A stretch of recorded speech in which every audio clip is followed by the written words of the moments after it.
están? Buenas tardes. Bienvenidos al mapa de Telesur. La inestabilidad política, la desconfianza hacia las élites gobernantes europeas han derivado en protestas recurrentes, gobiernos conservadores absolutamente debilitados en medio de denuncias de corrupción, el alza del costo de la vida que siguen erosionando la legitimidad institucional en el viejo continente. ¿Tuvo alguna vez Europa un papel estratégico geopolítico? Hoy vamos a hablar con Emerlinda Malcote para que nos amplíe todos los detalles y los escenarios. Así iniciamos.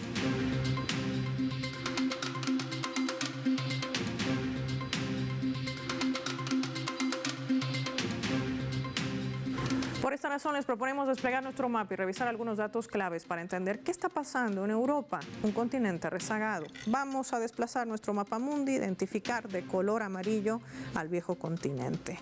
Durante décadas se ha presentado como un motor económico del mundo, hoy muestra signos claros de rezago, debilitamiento y pérdida también. Una región debilitada por la pérdida también de liderazgo global, dependencia energética y geopolítica, ajustes sociales y gasto en presunta defensa militar. Este continente que además se ve desplazado por dos fuerzas. De un lado, la presión de Estados Unidos para alinearse a su política geopolítica y militar, y por el otro, la creciente competencia de China que ha desplazado a Europa en sectores industriales claves.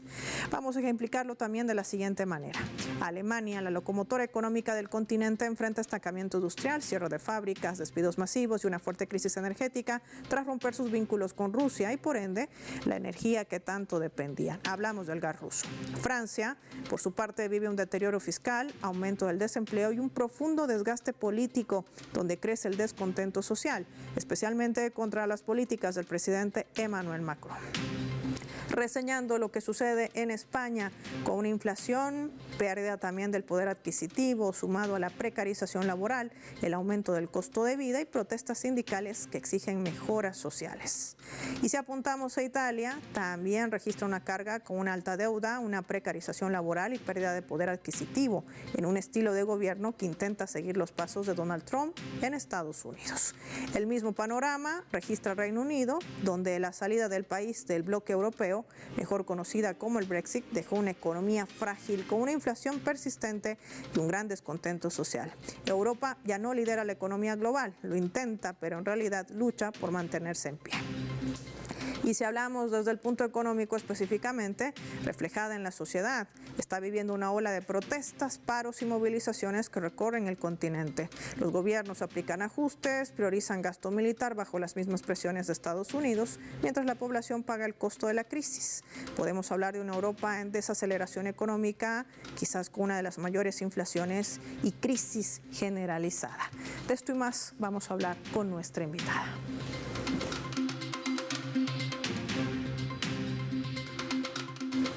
Nos acompaña en directo desde Bélgica Emerlinda Malcote, analista internacional. Emerlinda, qué gusto tenerte en el mapa de Telesur. Bienvenida. Hola, muchísimas gracias por invitarme. Emerlinda, empecemos por este punto. ¿Tuvo alguna vez un papel estratégico geopolítico el continente europeo? Sí, en el pasado tuvo un papel político muy importante.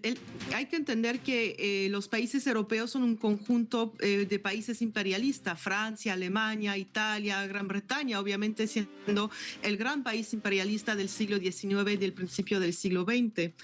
Entonces, lo que estamos viendo hoy, las herramientas imperialistas que tiene Estados Unidos hoy día realmente son heredadas de las herramientas que tenía Europa en una forma institucional un poco diferente, pero sí, Europa fue una gran potencia, hasta los países europeos fueron grandes potencias imperialistas y colonialistas también, o sea que son prácticas bastante feas frente a los países más pobres o los países que no son los países imperialistas.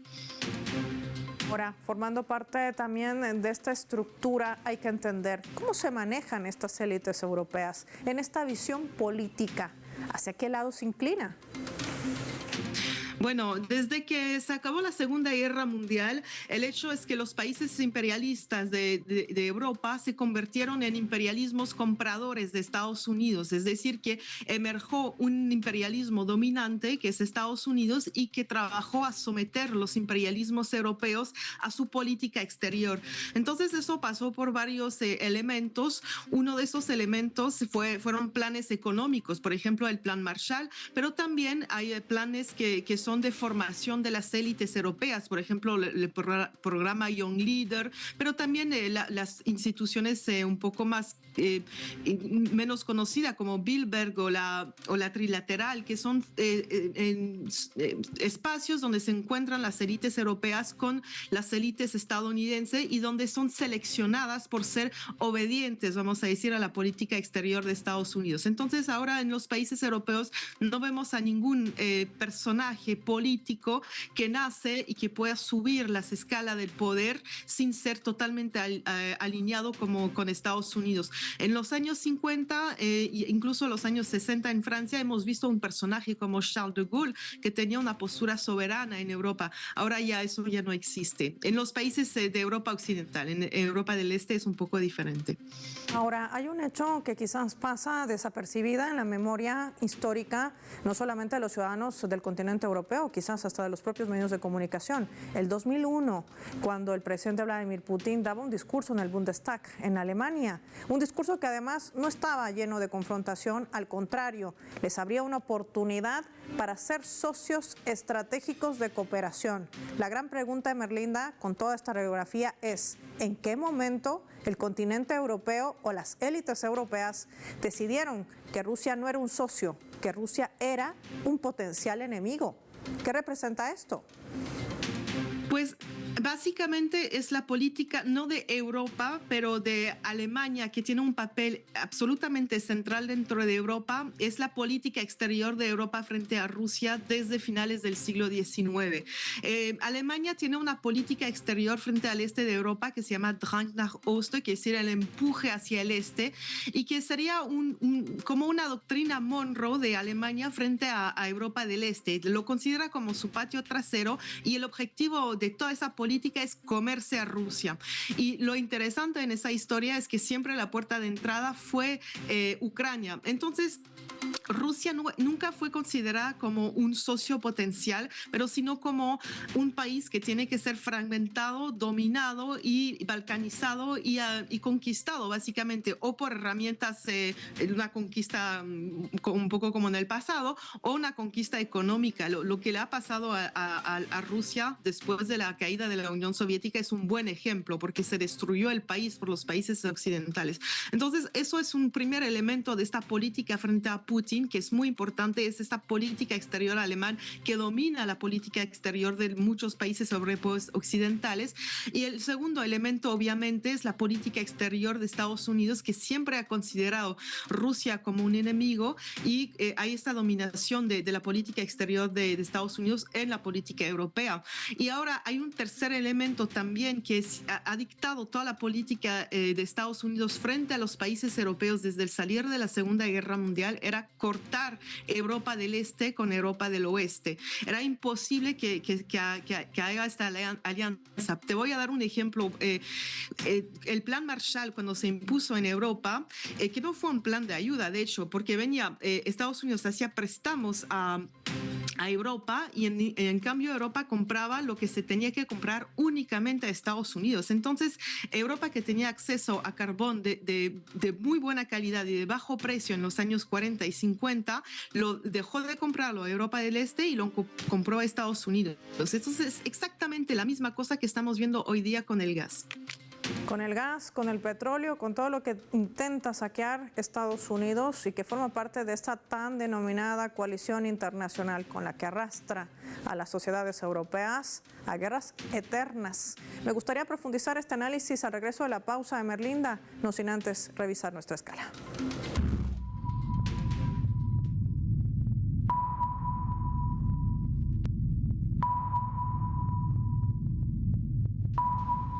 Vamos a compartirles esta caricatura que ha sido publicada en este portal web de Rebelión, que titula así: Europa, el autobús al abismo. Onward dice adelante, gritando Josep Borrell. Ustedes sabían que él fue el máximo representante de la diplomacia europea.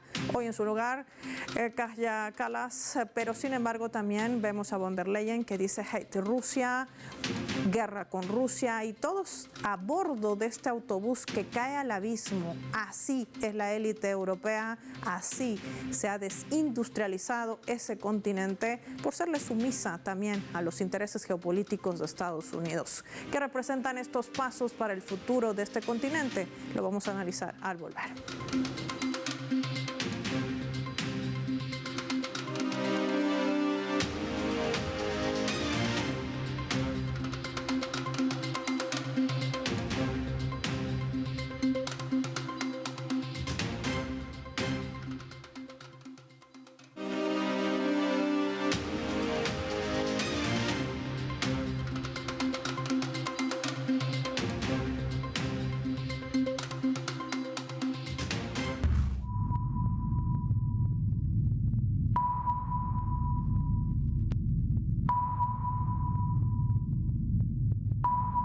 Vamos a sumar otro elemento también para el análisis a través de la fotografía. En esta imagen vemos a cientos de agricultores, más de 150,000 se dicen, 500 tractores que han entrado hasta Bruselas para expresar su descontento ante las políticas que imprime el gobierno europeo, ante los recortes que esto ha sacrificado, sobre todo en los sectores que no solamente ha desatado movilizaciones en Bruselas, sino también en otras partes del viejo continente. Francia también, recordaremos, ha sido otro de los focos claves también de estas movilizaciones. Emerlinda, analizando este escenario, una vez más las calles se convierten en un actor político clave. ¿Qué representan estas medidas que además no solamente es una protesta por los acuerdos de la Unión Europea-Mercosur? Esto representa sobre todo el recorte de casi el 22% a uno de los sectores quizás claves durante años para el continente europeo, como es el sector agrícola. ¿Qué decir sobre estas medidas? Es un sector que a la vez clave, pero que ha sido muy empobrecido. Es un sector extremadamente vulnerable. Yo conozco más el caso de Francia, que es el mayor recibidor de la política agrícola común, que son subsidios a la agricultura francesa. Y todos esos subsidios generalmente solamente van porque hay una fuerte concentración de tierras en Francia, entonces va a los agricultores más ricos. De hecho, en Francia las tierras, un 14% de las tierras son poseídas no por personas, pero por grupos financieros. Entonces tenemos una concentración muy alta de tierra con una oligarquía extremadamente rica que acapara esos subsidios, y al lado tenemos una cantidad importante de pequeños agricultores que ellos sí están en una situación extremadamente vulnerable. Una gran parte de ellos ganan 350 euros, 400 euros al mes, cuando el salario mínimo es de 1.200 euros, o sea que viven en condiciones muy precarias. Las inversiones para tener una granja, etcétera, son enormes, y es un sector, por ejemplo, otro dato, si vemos la tasa de suicidio es muchísimo más alta en este sector que en la población general, o sea que es un sector extremadamente vulnerable, y obviamente estas nuevas medidas van a afectar estas personas que ya viven de manera extremadamente difícil comparado al resto de la población francesa, y por eso van manifestando. No es la primera vez que las vemos manifestar en Bruselas, ya desde varios años protestan contra estas medidas que a la vez destruyen el sector agrícola francés y que pone en la pobreza extrema una franja de la población tan importante como los que te dan de comer, ¿verdad? Y una clave que quizás engloba todo este escenario de un continente que prefiere destinar sus recursos a una implementación de la activación de defensa, pasar a la ofensiva. Pero ¿qué tan real es este panorama? Me gustaría analizarlo a profundidad con el siguiente elemento. Para ello, veamos nuestra leyenda.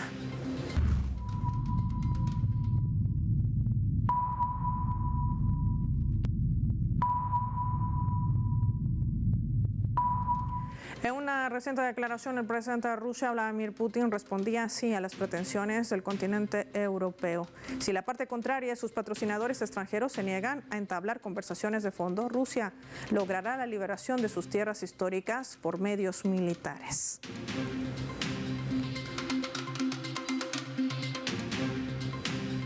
Emerlinda, durante todo este 2025 con mayor fuerza hemos visto trazar una estrategia mediática con una narrativa falsa de que en cualquier momento Rusia estaría lista supuestamente para atacar al continente europeo. Esto ha generado que esta economía del viejo continente trate de cambiar su rumbo, es decir, una economía guerrerista.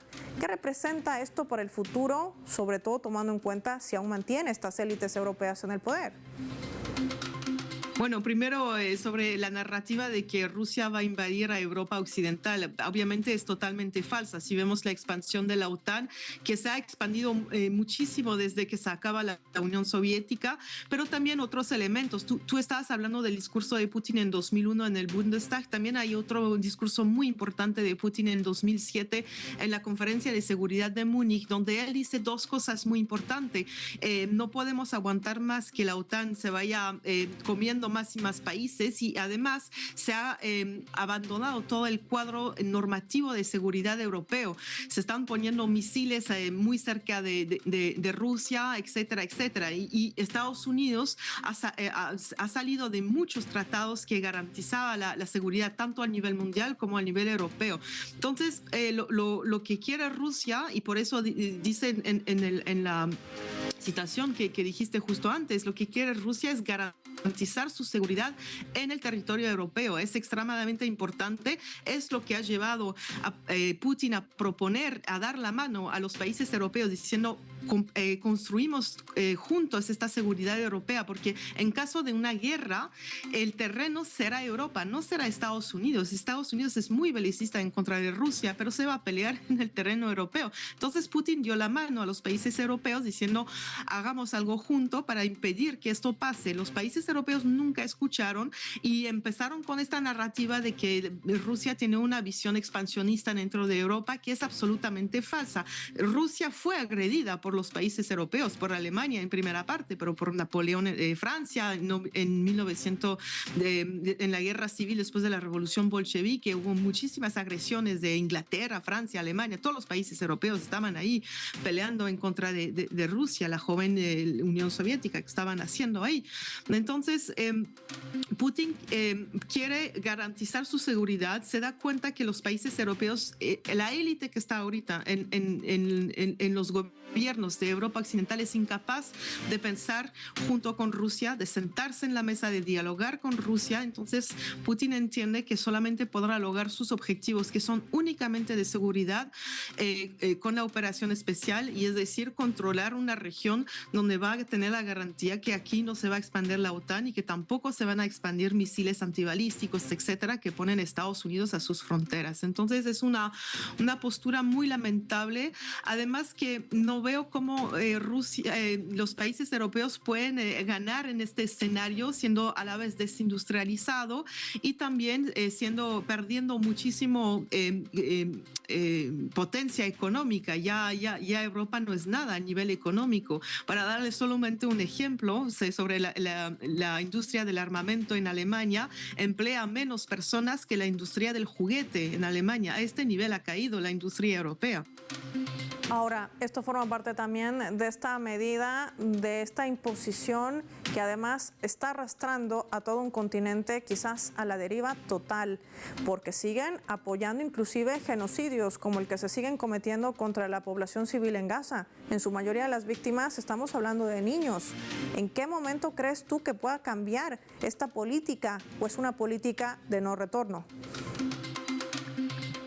Yo creo que es una política de no retorno hasta que vengan extremadamente grandes cambios. No va a ser un cambio de gobierno, no van a ser unas elecciones. Si Ursula von der Leyen sale de la Unión Europea, será otra Ursula von der Leyen. Estas instituciones europeas, como la Unión Europea, no pueden llevar ningún cambio porque son dedicadas a obedecer a la política exterior de Estados Unidos. También tenemos una historia en Europa.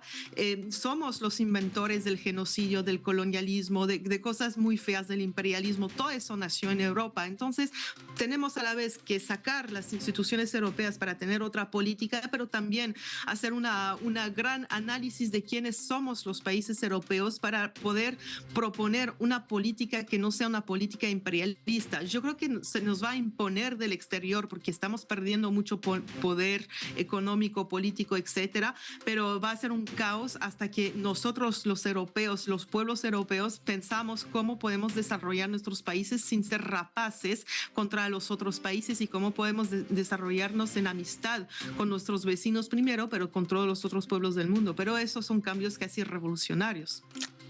Como siempre, agradecer a Emerlinda Malcott por habernos ayudado a entender en macro y también en detalle lo que implica esta política sin rumbo de un continente que en su momento jugó un papel estratégico geopolítico, pero que hoy, por esa sumisión a Estados Unidos y por la dependencia de estas élites europeas, las cosas no son favorables para un continente y un 2026 que será crudo también para su propia población. Gracias, Emerlinda, por tu tiempo para Telesur y para El Mapa. Finaliza el programa y lo hacemos revisando nuestros vectores.